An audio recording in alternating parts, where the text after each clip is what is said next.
Hello everyone, it's me Amit सरकार। तो मैं आज आपको क्लास 9 का एक जबरदस्त चैप्टर पढ़ाने वाला हूँ। वो है आपका ग्रेविटेशन। एक बहुत ही इंटरेस्टिंग और इंपॉर्टेंट चैप्टर है क्लास 9 का कॉन्सेप्ट। ठीक है, इसका बिना आपका साइंस अधूरा है क्लास 9 का। तो ग्रेविटेशन ये वर्ड कहाँ से आया? ग्रेविटी से। ग्रेविटेशन है क्या? What is gravity? अभी देखो, कुछ भी चीज अगर आप छोड़ोगे तो क्या होता है? क्या होता है हमें? ये क्यों होता है? ये गिर रहा है ना। क्यों? आपके जानबूझ के फेंक रहे हैं क्या उसको? कोई तो खींचने वाला होगा इसमें। कोई तो खींच रहा होगा इसको। कोई तो खींच रहा होगा इसको। खींच कौन रहा है? ये खिंचाव कहां से आ रहा है? ये धरती माँ सबको खींचना चाहता है, अपना बाहों में कस के पकड़ के रखना चाहता है। समझ में आता है? ये पुलिंग फोर्स को ही बोलता है हम लोग ग्रेविटी। समझ में? The pulling attraction force. अगर ग्रेविटी नहीं होगा ना, आप लोग सब लोग हवा में उड़ रहा होगा, हे कर रहा होगा। समझ में आया ना? ये पुलिंग फोर्स का वजह से ही हम लोग ये धरती में चल पा रहे है कि नहीं? ये गाड़ी घोड़ा रास्ता में दौड़ पा रहे है। इसका बिना सब लोग नॉट बोल्ट उड़ते रहेगा। देखिए स्पेस, पता ना स्पेस में कुछ चीज गिरता ही नहीं, नथिंग इज फॉलिंग, कुछ नहीं गिरता। अगर आप पेन को अगर अगर एक एस्ट्रोनॉट अगर पेन को लेके छोड़ देगा ना, उड़ते रहेगा, गिरेगा नहीं। क्योंकि वहां पे नीचे खींचने के लिए कुछ चीज ही नहीं है, तो वहां गिरेगा नहीं कुछ भी चीज। नॉट बोल्ट को भी रख देगा, not bolt two parts words. अगर तुमको थू भी फेंकना है ना, पिसा भी करना है ना, तो तुम्हारा पिसा लटक के बैठेगा हवा में। पिसा जमीन में गिरेगा नहीं, क्योंकि वहां पे अट्रैक्शन फोर्स है ही नहीं। समझ में आया ना? तो भाई, तो मैं क्या आपको बोलना चाहता हूं कि ग्रेविटेशन क्या है? It is a pulling force of the earth. क्या बोला है? और you can say the attraction of the earth, attraction of anything toward it earth cross, इसको बोलते हैं हम लोग gravitation. So let us start with, पता है आपको ये इस चैप्टर का आविष्कारक कौन था? आइजैक न्यूटन, है कि नहीं? न्यूटन का नाम काफी फेमस है। जब तक सूरज चांद रहेगा, आइजैक न्यूटन और गांधी जी का नाम रहेगा, है कि नहीं? तो सेम थिंग कि न्यूटन ऐसे ऐसा जिंदगी को ऐसे चीज निकल के गया ना, तो हम लोग कभी भी चाहकर भी उसको नहीं भूल पाएगा। ठीक है ना? तो पता होगा, कहानी कहानी लिखा हो आपका एनसीईआरटी में। तो मैं इतना हर एक लाइन को पढ़ के नहीं बोलना चाहता हूँ कि कहानी बहुत कॉमन कहानी है कि एक दिन एक सेब गच्छे का नीचे, एप्पल गच्छे का नीचे में आइंस्टाइन बैठा हुआ था। अचानक से क्या हुआ मुंडी में उसका? क्या गिरा? एप्पल गिरा, है कि नहीं? तो हम लोग का अगर मुंडी में गिरता, अगर तुम्हारा मुंडी में भी गिरता गिरता तो तुम लोग क्या सोचता? गिर ओ फ्री में एप्पल मिल गया, खा दो, है कि नहीं? कौन इतना दिमाग लगाएगा? लेकिन वो कुछ अलग ही था। जब एप्पल गिरा, डायरेक्ट फास्ट क्वेश्चन उसके दिमाग में यही आया, भाई एप्पल गिरा क्यों मेरे मुंडी पे? है कि नहीं? एप्पल गिरा क्यों? तो उसका सोच शुरू हो गया, भाई एप्पल गिरा क्यों? चलो, अगर एप्पल धरती में गिरा, धरती एप्पल में क्यों नहीं गिरता है? ये तेरी ऐसे ऐसे क्वेश्चन पूछ दिया ना, और खुद ही सवाल करता है और सवाल के पीछे खुद ही भागता है वो। ठीक है ना? खुद ही टीचर है और खुद ही स्टूडेंट है खुद का। तो खुद को सवाल जवाब करते करते वो इतना आगे बढ़ गया, और क्या बोलेगा, लाजवाब। तो उससे हो गया एक बोझ तुम लोग का माथा में, एक बहुत बड़ा बर्डन दे दिया। जाओ पढ़ाओ तुम लोग, एप्पल क्यों गिरा था। ठीक है ना? तो एप्पल क्यों गिरा था उसका सवाल हम लोग को इस चैप्टर में मिलेगा। काफी मजा आने वाला है। तो एक चीज है, बिना इंटरेस्ट का आपको खाना भी अच्छा नहीं लगेगा। अगर इंटरेस्ट होगा, खाली भात भी देगा ना, आपको पसंद आएगा खाने में। ठीक है ना? तो भूख होना चाहिए। वो भूख सिर्फ वो खाना वाला भूख नहीं, नॉलेज का भूख, सीखने का भूख होना चाहिए आपका अंदर में। ठीक है? अभी वो भूख किसका कितना ज्यादा है अभी दिखाई मिलेगा। Let us move ahead now. चलो दोस्तों, पीटी बाबा। ओके। सो मैंने आपको बहुत बढ़िया से नोट्स बना के रखा कि यहाँ पे देखो कि gravitational force of earth, if you release a small stone without pushing it from a height, it accelerate toward earth. क्या बोला? अगर मैं एक पत्थर, अभी देखो हम तो जानबूझ के तो नहीं छोड़ रहे ना इसको, हम जस्ट सिंपली छोड़ दिए, ये ऑटोमेटिक गिर रहा है। ये गिर क्यों रहा है? कहानी सिंपल है, क्योंकि धरती उसको आपस में उसका अपने तरफ क्या करता है, हमेशा खींचा होता है, खींचता है अपना तरफ। ठीक है ना? तो इस खिंचाव को क्या बोलते हैं हम लोग? Gravitational force of the earth. तुम्हें एक दो मार्क का क्वेश्चन पूछा जाएगा एग्जाम पे, भाई साहब कि ग्रेविटेशनल फोर्स ऑफ अट्रैक्शन क्या है, या फिर gravitational force of the earth क्या है? तो इसका आंसर क्या है? The stone when accelerate toward earth means some force is acting on it. This force which pull the object toward earth or toward the center of the earth is known as gravitational force of the earth. क्या मैं थोड़ा हिंदी में समझा देता हूं। मानो कि ये धरती है, बहुत बड़ी धरती है कि नहीं? धरती के एक सरफेस बनाया। अभी कुछ भी पत्थर हो या एप्पल हो, मैंगो हो, कुछ भी चीज, ये धरती का ओर हमेशा गिरता है। धरती का सेंटर के ओर हमेशा गिरता है वो, है कि नहीं? सेंटर के ओर। सेंटर तो आ ही नहीं पाएगा क्योंकि यह जमीन है ही नहीं, बहुत सारा लेयर्स ऑफ द अर्थ है। है कि नहीं? और इसी खिंचाव, इसी गिराव को ही बोलते हैं हम लोग gravitational force of the earth. क्या कंसेप्ट क्लियर है आपको? एकदम सिंपल कंसेप्ट है। ठीक है, चलो आगे बढ़ते हैं। और एक चीज, जिस तरह एक स्टोन हम लोग धरती पर अट्रैक्ट करते हैं, जिस तरह एक स्टोन हम धरती पर गिरते हैं, तो ये विश्व ब्रह्मांड पे, ये यूनिवर्स में हर एक चीज एक दूसरे को खींच रहा होगा, खींच रहा होगा। जैसे धरती में देखो स्टोन गिर रहे है कि ना, आप ये पेन गिर रहा है, एप्पल गिर रहा है, मैंगो गिर रहा है, तो क्या होता है? खिंचाव होता है, खिंचाव के लिए गिरता है, सिंपल बात है। तो ये यूनिवर्स में भी हर एक चीज को खींच रहा होगा, खींच रहा है यहाँ पे। ये बहुत डीप कंसेप्ट है यहाँ पे। जैसे कि आप खुद देखो, आप तो मालूम होगा सबसे बड़ा क्या यूनिवर्स है कि नहीं अभी। और हम लोग का सोलर सिस्टम भी क्या होता है, हम लोग का यूनिवर्स के अंदर ही आता है कि हम लोग गैलेक्सी के अंदर ही आता है। तो देखो यहाँ पे, जैसे कि ये आपका, यहाँ पे आपका सन है, सन का मास सबसे ज्यादा होता है। कितना? 100 ना कितना 150 अर्थ एक सन का अंदर घुस सकता है ना, और भी ज्यादा। इसका सामने सबसे पहला क्या है? कौन सा प्लेनेट है? मर्क्यूरी। उसका बाद कौन सा प्लेनेट आता है? इसके बाद क्या होता है? अर्थ। उसके बाद क्या होता है? Mars, Jupiter, Saturn, Neptune, Uranus, पता है ना, बहुत सारा है। सब लोग अपना अपना क्या होता है, ऑर्बिट में क्या हो रहा है, ये लोग घूम रहा होगा अपना अपना ऑर्बिट में, है कि नहीं? तो ये घूम क्यों रहा है? क्या ये लोग पागल हो गया, है कि नहीं? चलो इंसान चक्कर लगा रहा है, मानता है, उसको पैसा चाहिए, पैसा के पीछे भागता है, चक्कर लगाता है वो दिन रात। शादी कर रहे हैं, 7 पक लगाते हैं, मानते हैं। क्या ये सांग को शादी कर रहे हैं लोग? तो चक्कर क्यों लगा रहे हैं? इसका कारण क्या है इसके पीछे में? ये सब कॉन्सेप्ट है। अगर ये तुमको क्या, अगर ये सब क्वेश्चन तुम्हारे दिमाग में स्ट्राइक हो रहा है, तो तुम्हारा अंदर एक इंटरेस्ट पैदा होगा। हाँ, बात तो सही बोला है। ये पागल क्यों हो गए लोग? ये चारों ओर परिक्रमा क्यों कर रहे हैं? ये भाग क्यों जाता छोड़ के इसको? इतना प्यार क्यों है सांस से? अभी खुद देखो यहाँ पे। अब फिर से क्या होता है कि मून, हम लोग क्या पढ़ा है कि मून रोटेट अराउंड अर्थ। क्या है मून? क्या मून, मून को क्या प्यार हो गया इससे? क्यों क्यों घूमते रहता है इसका चारों ओर? ये मून इसका इसका चारों ओर क्यों घूमते है? इसका चारों ओर क्यों नहीं घूम रहा है कि नहीं? क्यों नहीं अपना जो परिक्रमा करने का जो रास्ता है उसको छोड़ क्यों नहीं देता ये? Why don't it escape from the orbit? क्या वजह है? अच्छा लग रहा है? तो ये सब चीज क्वेश्चन करो खुद को, तब एक एक चीज हम लोग समझ में आएगा। ठीक है, तो चलो, आई विल आंसर एवरीथिंग कि क्यों होता है, कैसा होता है, क्यों कैसा होता है, ऐसा नहीं होने से क्या होगा। साइंस को अगर आपको प्यार करना है, साइंस को सीखना है, सबसे पहले ये क्यों वाला हमेशा सवाल आपका अंदर आना चाहिए, क्वेश्चन मार्क। तुम्हारा माइंड में अगर क्वेश्चन मार्क स्ट्राइक हो रहा है, तो वो चीज तुमको सबसे आसान लगेगा, क्योंकि तुम्हारा अंदर क्यूरियोसिटी डेवलप होगा। क्यूरियोसिटी, जब क्यूरियोसिटी डेवलप होगा इंसान का अंदर, तब वो आंसर के पीछे भागेगा, तो समझ में अच्छे से आएगा।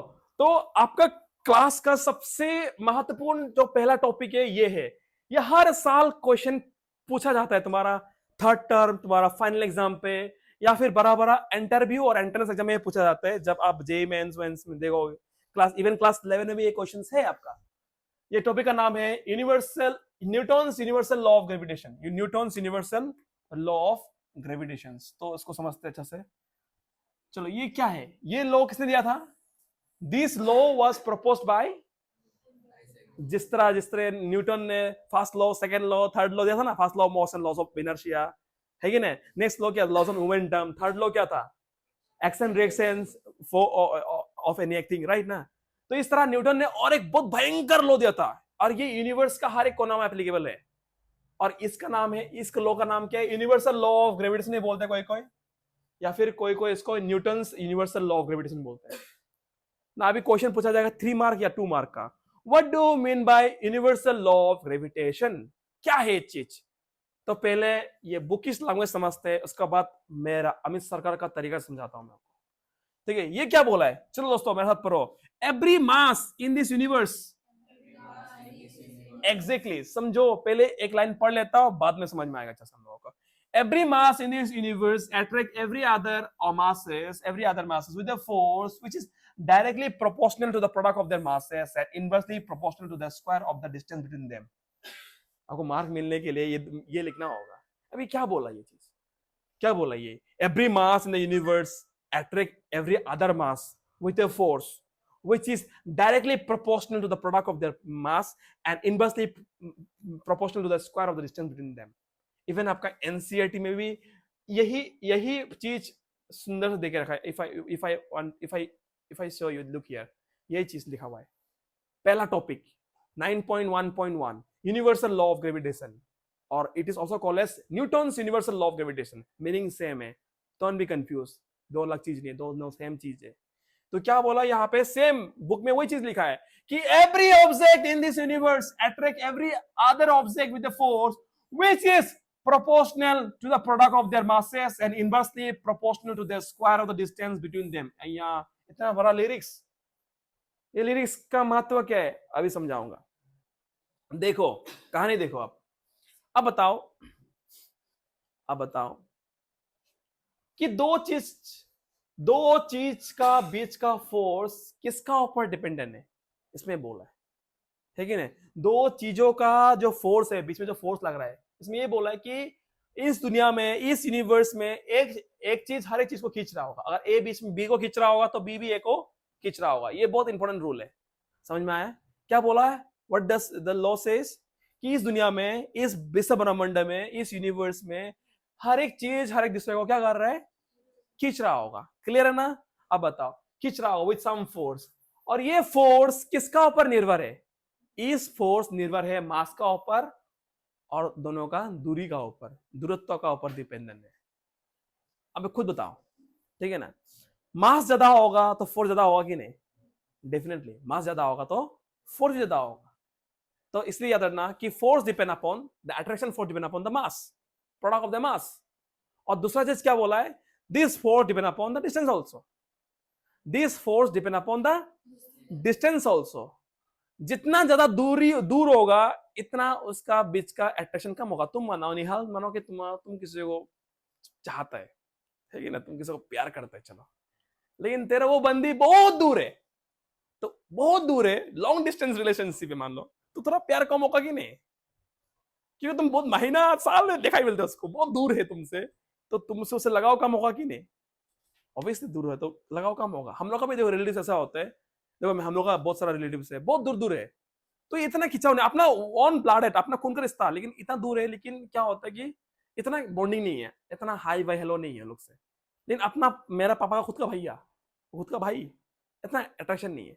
वैसे मेरा मामा लोग से ज्यादा अट्रैक्शन है, क्योंकि मामा लोग सामने बैठते हैं, है कि ना, हर 2 दिन बाद जाता है उन लोगों के घर पे, बात करते बैठते हैं, तो वही चीज, जितना सामने होगा इतना अट्रैक्शन ज्यादा होगा, जितना दूर होगा इतना अट्रैक्शन कम होगा। सिंपल बात, सिंपल लॉजिक है, समझ में नहीं आया, क्लियर है ना। तो क्या समझ में आया कहानी से कि अगर डिस्टेंस दूरी ज्यादा होगा, मानो कि ये देखो, ये बॉडी ए है, ये बॉडी बी है, और नेक्स्ट क्या है, ये बॉडी सी है, ये बॉडी डी है। बताओ ये D1 है, D2 है, कौन सा सामने है, D2। अब बताओ इन दोनों का खिंचाव ज्यादा होगा ना, इन दोनों का खिंचाव ज्यादा होगा, D2, एग्जैक्टली। क्यों D2 का खिंचाव ज्यादा होगा, क्योंकि इन D2 का बीच का दूरी है वो कम है, जितना दूरी कम होगा उसका बीच का जो फोर्स होगा वो ज्यादा होगा। क्लियर है, समझ में आया। सो इसलिए हम लोग क्या बोला, this force is inversely proportional to distance square. समझ में आया कि नहीं, कि अगर डिस्टेंस बढ़ेगा तो फोर्स कमेगा। इनवर्सली प्रोपोर्शनल मतलब क्या है, इनवर्सली का मीनिंग क्या है, उल्टा, अगर एक बढ़ेगा तो एक कमेगा। और एक डायरेक्टली प्रोपोर्शनल का मीनिंग क्या है, एक बढ़ेगा तो दूसरा ये बढ़ेगा, ज्यादा पढ़ेगा ज्यादा मार्क्स मिलेगा। सो पढ़ाई is directly proportional two marks, वो डायरेक्टली प्रोपोर्शनल। क्लियर है। अभी तुम बोलो जितना लेजी करेगा मार्क्स कमेगा, तो क्या होगा, laziness is inversely proportional to the marks. जितना लेजीनेस करेगा, जितना सोएगा, तो इतना मार्क्स तेरा कमेगा। क्लियर है ना, मेरी समझ में आया है। ये है मीनिंग इसका, इनवर्सली प्रोपोर्शनल का।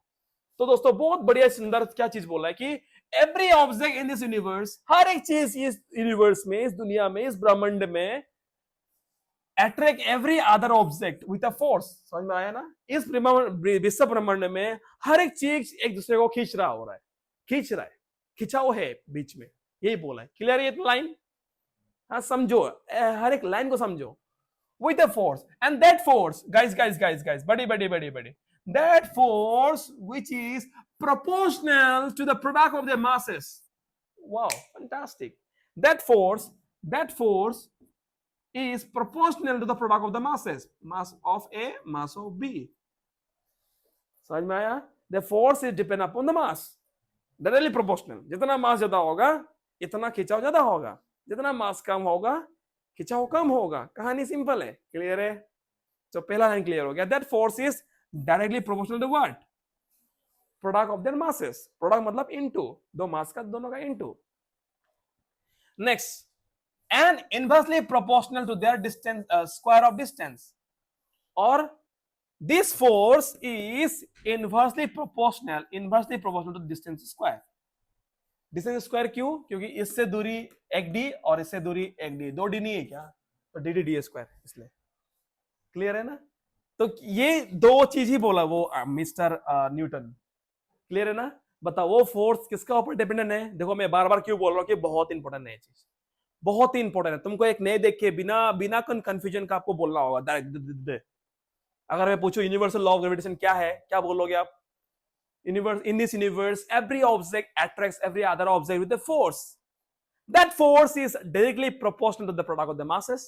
Clear ना? That force is directly proportional to the product of their masses. समझ में आया लाइन? वो फोर्स किसका ऊपर डिपेंडेंट डायरेक्टली? मास का, प्रोडक्ट का ऊपर डिपेंडेंट है। और दूसरा चीज क्या है? That force is inversely proportional to the distance square. One second, let us move on. Come on. दो ऑब्जेक्ट है, मानो कि ये ऑब्जेक्ट ए, ये object B. Come on, guys. Look here, everyone. Come on, दो ऑब्जेक्ट है, ये object A, ये ऑब्जेक्ट बी, ठीक है ना? आगे ना, तो बताओ this force depend upon what? दोनों का मास का ऊपर, मतलब mass of A into mass of B. कैसा लगा ये इक्वेशन 1? क्लियर? और दूसरा पॉइंट क्या बोला? This force is also depend upon what?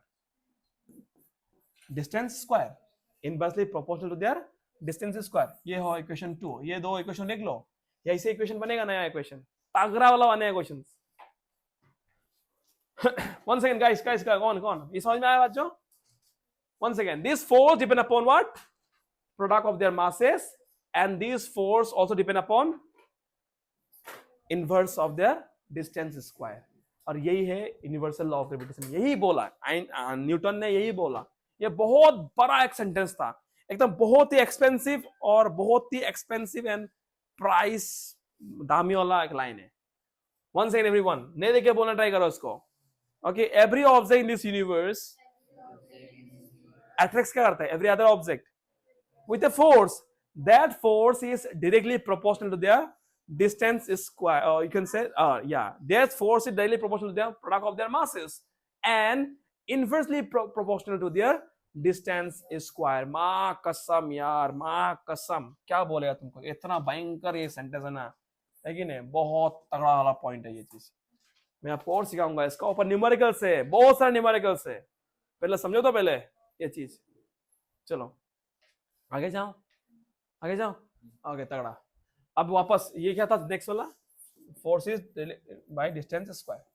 Now when you join this two equation, when you combine this two equation, आपको एक नया इक्वेशन मिलेगा। क्या देखने तकलीफ हो रहा है आप लोग को? इक्वेशन 1 और इक्वेशन 2, मैं क्या करता हूं, ये दोनों इक्वेशन को जोड़ देता हूं, तो आपको नया इक्वेशन मिलेगा। वो नया इक्वेशन क्या है? This force is proportional to the product of the masses ma into mb by d square. कैसा लगा कहानी? समझ में आई ये कहानी? ये कहां से है कहानी? ये कहानी आए दोनों इक्वेशन को जोड़ने के बाद एक और कहानी आए। ये सबसे टिपिकल है, ये सबसे हार्ड वाला फॉर्मूला ये बनने वाला है, ठीक है ना? तो ये फॉर्मूला बन गया, force is proportional to, directly proportional to mass of the product of the masses and inversely proportional to their distance square. अभी इस प्रोपोर्शनल को इक्वल करने के लिए साइंटिस्ट ने एक कांस्टेंट इंट्रोड्यूस किया। ये बहुत इंपॉर्टेंट पॉइंट है। To make this proportional equal, the scientist force is equal to make this proportional equal, scientist has introduced one constant, और वो constant का नाम क्या है? G, capital G ma into mb by d square। ये देखो force का नया फॉर्मूला, फोर्स का एक नया फॉर्मूला, तगड़ा तगड़ा तगड़ा तगड़ा तगड़ा तगड़ा तगड़ा तगड़ा तगड़ा तगड़ा तगड़ा तगड़ा तगड़ा तगड़ा तगड़ा। F equal to G ma mb by d square। कहानी खलास है कि ना? अपना नाम भूल जाओ लेकिन ये फॉर्मूला नहीं भूलना दोस्त, ठीक है ना? क्या बोले? अपना नाम भूल जाओ लेकिन ये फॉर्मूला नहीं भूलना, ठीक है ना? याद रहेगा ये चीज। तो हम लोग पिछला जो चैप्टर था उसमें क्या पढ़ा था? फोर्स का formula F equal to ma, right? F equal to ma था। अभी यहां पे कुछ नया फॉर्मूला सीखा, वो क्या है? F equal to G ma mb by d square, ठीक है ना? What is ma mb? ये ma represent the mass of the first body and mb represent the mass of the second body. And what does d represent? D for degree? No, no, no. Yeah, d represent the दूरित्व, दूरत्व मतलब दूरी, है कि नहीं? अब मैं और तुम्हारा दूरी जो कितना है, वही दूरी को बोलते हैं डिस्टेंस, ठीक है ना? डिस्टेंस का स्क्वायर याद रखना। बच्चे लोग गलती का आता है, ये स्क्वायर देना भूल जाते हैं, ये जी में क्या क्या लिख देता है, जी में एफ लिख देगा, ठीक है ना? गलती हो जाए तब। One second one second one second, come on everyone, come on. ये यूनिवर्सल लॉ ऑफ ग्रेविटेशन का फॉर्मूला क्या था दोस्तों? One second, F equal to G M A M B by D square. खलास। किसी किसी बुक में, तुम लोगों का बुक में ये लिखा हुआ है G F equal to G, in place of M A उन्होंने लिखा M1 और M2, सेम थिंग। मैंने ऑब्जेक्ट को ए बी माना, लेकिन तुम लोग किताब ने 1 2 माना, सेम कहानी है। D M1 M2 by D square. दोस्तों क्या ये क्लियर हो गया? One second come on everyone, F equal to G. G क्या है वो भी सिखाऊंगा, जी का भी इतना बड़ा टॉपिक है। जी क्या है? जी फॉर गर्लफ्रेंड नहीं रे बाबा, जी फॉर क्या गू नहीं रे बाबा, जी मतलब ग्रेविटेशनल कांस्टेंट। ये क्या, ये कांस्टेंट है भाई, क्या है ये? कांस्टेंट है। तो गूसू लेके बताओ फिर से, गलत हो जाएगा तुम्हारा। एफ इक्वल टू जी, तुमको क्या पसंद है, M1 M2 ना M A M B? M M M B, चलो M M B by D square. चलो दोस्तों वन सेकेंड, कहानी खत्म नहीं हुआ, अभी शुरू हो रहा है दुनिया, ठीक है ना? दोस्तों ये जी क्या है? जी फॉर गू लिख दो, गू मत लिखो गू। G represent gravitational constant. What guys? G represent gravitational constant. क्या इतना क्लियर है? मिटा दो दोस्तों। ये देखो तुम लोग बुक में ये लिखा हुआ है कि नहीं? ये सबसे डिफिकल्ट फॉर्मूला है तुम लोग एंटायर बुक में, ठीक है ना? चलो इतना बढ़िया से सीखिए तुम लोग, सीखा कि नहीं? चलो कौन बोलेगा हमको यूनिवर्सल लॉ ऑफ ग्रेविटेशन क्या बोलना चाहता है? सिंपल लैंग्वेज बोलो, रटो मत, बोलो क्या बोलना चाहते हैं तुम लोग? Very good very good very good. कि ये यूनिवर्स में एक दूसरे को क्या करता है? खिंचाव है, एक खिंचाव है कि नहीं? खिंचाव है, और वो खिंचाव किसका ऊपर निर्भर है? हाँ, ये खिंचाव निर्भर है उन लोगों का मास का ऊपर और डिस्टेंस का ऊपर। How they are dependent? Like they are dependent directly on mass and they depend inversely on their distance. इसका मतलब कि इनवर्स और डायरेक्टली मतलब जितना वजन बढ़ेगा, जितना मास बढ़ेगा, इतना फोर्स भी बढ़ेगा वो दोनों का बीच में, और जितना दूरित्व बढ़ेगा इतना फोर्स कमेगा। ऑब्वियसली ये ऑब्वियस नेचर है कि ना? Obvious nature, that's the truth. खुद देखो चम्मुक, देखो चम्मुक, दो मैग्नेट देखो, मैग्नेट। तुम अगर दो मैग्नेट को जितना दूर लेके जाएगा, उसका बीच का जो खिंचा वाला ताकत है वो कम जाएगा कि नहीं? तुम वो एक मैग्नेट को, मैग्नेट क्या है लड़की का नाम? मैग्नेट क्या है? चम्मुक। चम्मुक, ओके। तो चम्मुक मैग्नेट, तुम मैग्नेट को जितना सामने लेके जाएगा, खचाक, बाप रे, जल्दी खिंचाव लेगा ना, खींच लेगा कि ना दोस्तों?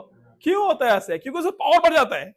जितना सामने आने का साथ पकड़ लेते हैं, खींच लेगी ना, क्योंकि उसका जो फोर्स ऑफ पावर है ना, फोर्स ऑफ नेचर, जो फोर्स ऑफ नेचर ज्यादा बढ़ जाता है वो चीज। कहानी यही है, कहानी जो है ये दोस्तों। चलो आगे बढ़ते हैं, मजा लगने वाला, कसम माँ कसम। चलो इधर देखो, इधर देखो दोस्तों, देखो इधर देखो, हम जो बोला है वही बोला है। उन लोगों ने एम ए भी यूज किया है और 1 2 भी यूज नहीं किया है। बुक में क्या यूज किया है? Capital M small M use किया। कहानी सेम है, तुम कैपिटल एम यूज करो, स्मॉल एम यूज करो, तुम एम ए और एम बी यूज करो, तेरा मर्जी, तुम M1 M2 यूज करो, तेरा मर्जी, कंफ्यूजन नहीं होना है इसमें। क्लियर है दोस्तों? अभी दोस्तों तुम सोच रहा होगा भाई सब, ये जी क्या है भाई? ये जी क्या क्या जा रहा है सर? लेकिन हम लोग तो बोलते सर जी, मैडम जी, ये जी क्या है? माँ कसम, ये जी क्या है? ये जी क्या है? ये जी क्या है? ये जी का मीनिंग है universal constant. One second guys, what does this G represent? Come on one second, देखो ये जी क्या है? जी रिप्रेजेंट, जी क्या है? यूनिवर्सल, यूनिवर्सल बोलो, यूनिवर्सल बोलो मेरे साथ, यूनिवर्सल, अरे बोलो ना मेरे साथ, यूनिवर्सल ग्रेविटेशनल कांस्टेंट। ये है इसका असली फुल नाम, ठीक है ना? ठीक है ना? इसका फुल नाम क्या है? हाँ वही है। तो हम बोला पीएम कौन है? मोदी। पीएम कौन है? मोदी। अरे नहीं, दामोदर दास। ठीक है, नाम क्या है मोदी का? नाम दामोदर। और चलो ओके बढ़िया। 1 सेकेंड। तो ये जी को किसने निकाला? ये जी निकालने का नाम था Henry Cavendish. Cavendish, Henry Cavendish. चलो ये याद नहीं करना है, जीके जीके में आता है दोस्तों, जो समझ जानने से अच्छा है कि नहीं। कभी दिन कोई अगर तुम लोग नाती पोती बोल दिया तो, है कि नहीं? दादी ये जी ने किसने दिया था? जी ने तुम हेनरी, हेनरी हम क्या, है ना? तो दोस्तों ये जी का वैल्यू क्या है? ये माँ कसम ये बहुत इंपॉर्टेंट वैल्यू है दोस्त, बहुत इंपॉर्टेंट वैल्यू है जी का वैल्यू। जी का वैल्यू आपको याद रखना होगा।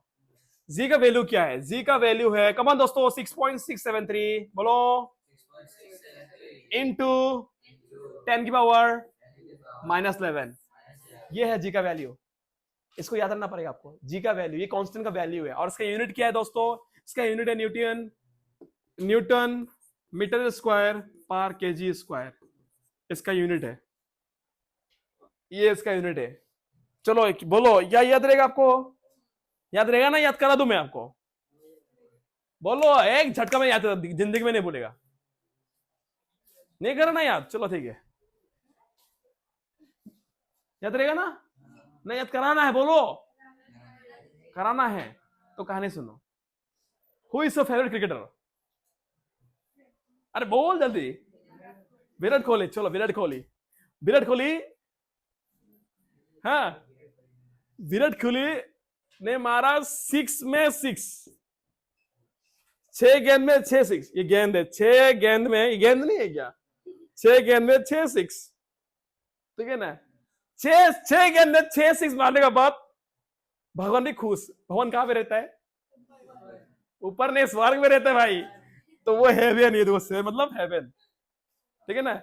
6 गेंद में 6 6, ईद बाबा 6 गेंद में 6 6, हेवन में भगवान खुश, है कि नहीं? और इधर में क्या है? और उसको मतलब क्या फ्री में क्लास 10 और 11 पास करा दिया। चलो ऐसे याद कर दो, खत्म। ऐसे कुछ ऐसे अनोखा मतलब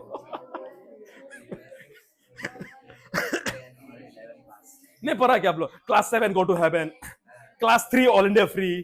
तो फ्री मतलब 3, 4 मतलब डोर, नहीं पढ़ा क्या? तो वही वैसे बना दिया कहानी कि ये छक्का पे छक्का, 6 गेंद में 6 6, स्वर्ग में भगवान खुश और भगवान फ्री में उसको क्लास 10 और 11 पास करा दिया। ये ब्रिज है उसका, क्लास 10 और 11, ठीक है? मतलब तुम क्लास 9 के छात्र है ना, 11 क्लास 10 11 ऐसे पास हो गए। चलो ठीक है ना?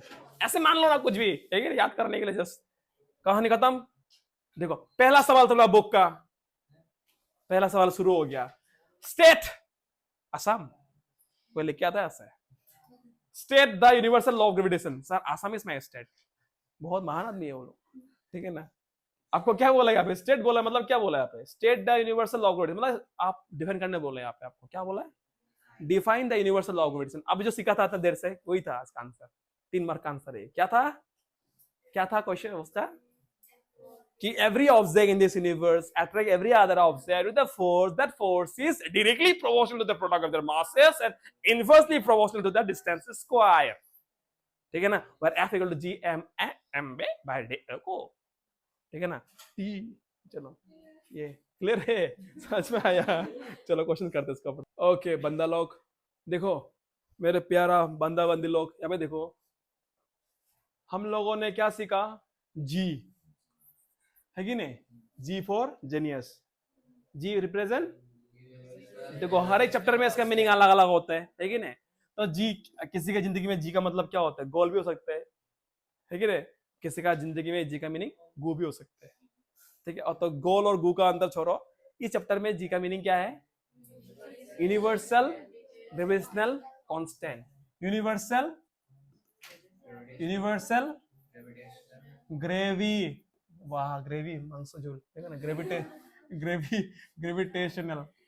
Universal gravitational constant, constant. What does the meaning of constant? Represent, meaning क्या है कांस्टेंट का? क्या है कांस्टेंट का मीनिंग? ब्लर आ रहा है, टिपो टिपो। हाँ हाँ, कांस्टेंट का मीनिंग क्या है दोस्तों? कौन बोलेगा? Constant means what? जिसका फिक्स वैल्यू है, जिसका फिक्स वैल्यू है, जिसका फिक्स वैल्यू चेंज नहीं होता है, उसको बोलते हैं कांस्टेंट। नहीं मिलेगा इंग्लिश मैच में। जैसे कि यहाँ पे 2x + 4, मतलब x क्या है यहाँ पे? यहाँ पे x वेरिएबल है गोरचूर, ठीक है ना। यहाँ पे x क्या है, वेरिएबल, और यहाँ पे 4 क्या है, कांस्टेंट। ये वेरिएबल क्यों है, क्योंकि इसका वैल्यू कुछ भी हो सकता है। ये 4 कांस्टेंट क्यों है इसका, क्योंकि वैल्यू फिक्स है इसका। तुम्हारा रोल नंबर कितना है, तो वो फिक्स है कि नहीं, ना चेंज होते रहते हैं। आज 25, काल 24, काल 40, ऐसा होता है क्या। तो तेरा जो रोल नंबर है वो तेरा फिक्स है, ठीक है ना। अब तुम बोला तुम कितना खाना खाता है, सर हम 500 ग्राम खाया है, सर हम गया कल 450 ग्राम खाया है, सर कल हम बहुत बहुत भूख लगे, मेरे घर खासी मांस मारने वाला है, तो हम 600 ग्राम खाएगा। तो तुम जितना खाता है क्या फिक्स है, वो वेरिएबल है, वो वेरिएबल है दोस्त तुम्हारा लाइफ में। तो वही है, तो ये जो वैल्यू है ना दोस्त, ये आपका क्या है, ये आपका कांस्टेंट है, इसका वैल्यू फिक्स है। दुनिया इधर से उधर हो जाए लेकिन इसका वैल्यू हमेशा बराबर रहेगा, याद रखना। चलो दोस्तों, मैंने आपको इतना प्यार से सिखाया था, बताओ बताओ जी का वैल्यू क्या है। 6 पे 6 सक्का, हेवन में स्वर्ग में खुश भगवान, फ्री में उसको क्लास 10 और क्लास 11 का नैया पार कर दिया। शुरू खत्म। अभी इसका यूनिट आपको पूछ सकता है कि derive the unit of G, जी का यूनिट क्या है, जैसे कि फोर्स का यूनिट मीटर होता है, न्यूटन होता है। वेलोसिटी का यूनिट क्या होता है, मीटर पर सेकंड होता है। एक्सीलरेशन का यूनिट क्या होता है, मीटर पर सेकंड स्क्वायर होता है। हर एक चीज का यूनिट होता है दोस्त, हर एक चीज का यूनिट होता है दोस्त। तो यहाँ पे जी का यूनिट क्या है, कुछ ज्यादा चिल्ला रहे क्या हम, आगे नहीं, इतना क्यों चिल्ला रहे हम, इतना को तो इतना सस्ते क्यों दे रहे खुद काम, हम इतना सस्ते क्यों दे रहे, आराम से बोले जी। देखो दोस्त, जी, जी का यूनिट क्या है, जी का यूनिट कैसा निकालेगा, देखो मस्त, मजा आ जाएगा। देखो जी का वैल्यू कैसा निकालेगा, जी का यूनिट कैसा निकालेगा, ठीक है ना। ये देखो, असलियत में हमको क्या मालूम था, बोलो दोस्तों कहानी, जो जुबिंदा, देखो यहाँ पे F equal to G M 1 A M B by D square. हम लोग क्या निकालने वाला है, हम लोग का टारगेट क्या है, ऐसा यूनिट ऑफ जी निकालने का, जी का ऐसा यूनिट निकालने वाला है हम लोग, ठीक है ना। तो क्या करेगा, जी का ऐसा यूनिट निकालेगा कैसे, सुनो कहानी मेरे बात ध्यान से। सिर्फ जी को अपना जगह पे रखो, बाकी सबको खींच के तमाचा मारो, लात मारो, इस तरह आने के भग भग करके मारो उसको, ठीक है ना। तो दोस्तों अब बताओ यहाँ पे डी स्क्वायर क्या हो रहा है, ये क्या है, डिवाइड। डिवाइड वाला बंदा को इधर लेके आएगा तो क्या होगा, इंटू होगा, तो क्या होगा एफ इंटू डी स्क्वायर। कहानी कैसा लगा। अब देखो दोस्तों, ये m1 m2, ये बीच में क्या हो रहा है, ये आपस में क्या रिलेशनशिप क्या है इन लोगों का, इंटू इंटू को बंदा को इधर लेके आया तो क्या होगा, तो इधर डिवाइड आ गया एम ए एम बी। कैसा लगा, इधर देवदास कौन जी अकेला बच गया, खुश जिंदगी में।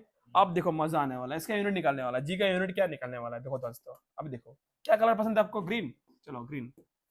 अब बताओ एफ क्या है, एफ क्या है, फोर्स का यूनिट क्या है, ए न्यूटन।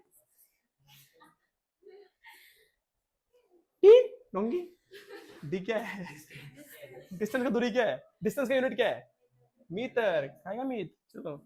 तो मीटर, तो डी का यूनिट क्या हो गया, मीटर हो गया ना, तो मीटर स्क्वायर, ये मीटर स्क्वायर, दीदी दो दीदी नहीं, मीटर स्क्वायर। कैसा लगा।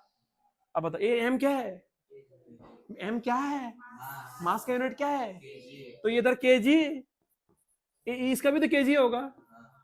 कैसा कैसा लगा, बोलो अच्छा अच्छा लगा, गुड। अभी देखो यहाँ पे क्या आ रहा है, ये न्यूटन, देखो न्यूटन, इधर क्या है मीटर स्क्वायर, ये मीटर स्क्वायर, नीचे में केजी क्या होगा, ये तो केजी स्क्वायर। कैसा लगा, कैसा लगा, समझ में आया कैसा यूनिट कन्वर्ट हुआ है। तो ये किसका यूनिट है, हाँ ये जी का यूनिट है, ये है जी का यूनिट। ये बहुत पूछा जाता है एमसीक्यू में क्वेश्चंस, बहुत बड़ा बड़ा एग्जाम में पूछा जाता है ये चीज कि जी का यूनिट क्या है। जी का यूनिट है न्यूटन मीटर स्क्वायर पार के जी स्क्वायर, ये बाई के जी स्क्वायर। इसको कभी कभी हम लोग और मॉडिफाई करते करते क्या करता है, इसको हम लोग और मॉडिफाई का चक्कर में हम लोग क्या कर देता है, we write like that also, Newton meter square. आपको क्लास 7 में मिला था, अगर डिनोमिनेटर में पावर अगर होगा और डिनोमिनेटर को अगर ऊपर लेके जाएगा उसको पावर में नेगेटिव साइन आता है, मालूम है ना चीज। तो क्या लिखिए हम लोग के जी, ये पावर में क्या होगा -2।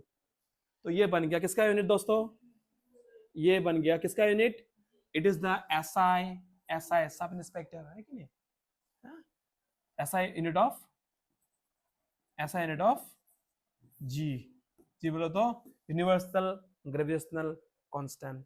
दोस्तों क्लियर हो गया। तो अभी हम आपको सिखाएंगे एक रोमांचिक एडवर्टाइजमेंट।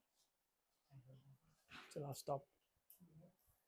तो दोस्तों अब हम लोग दूसरा क्वेश्चन जाते हैं आपका एनसीईआरटी का।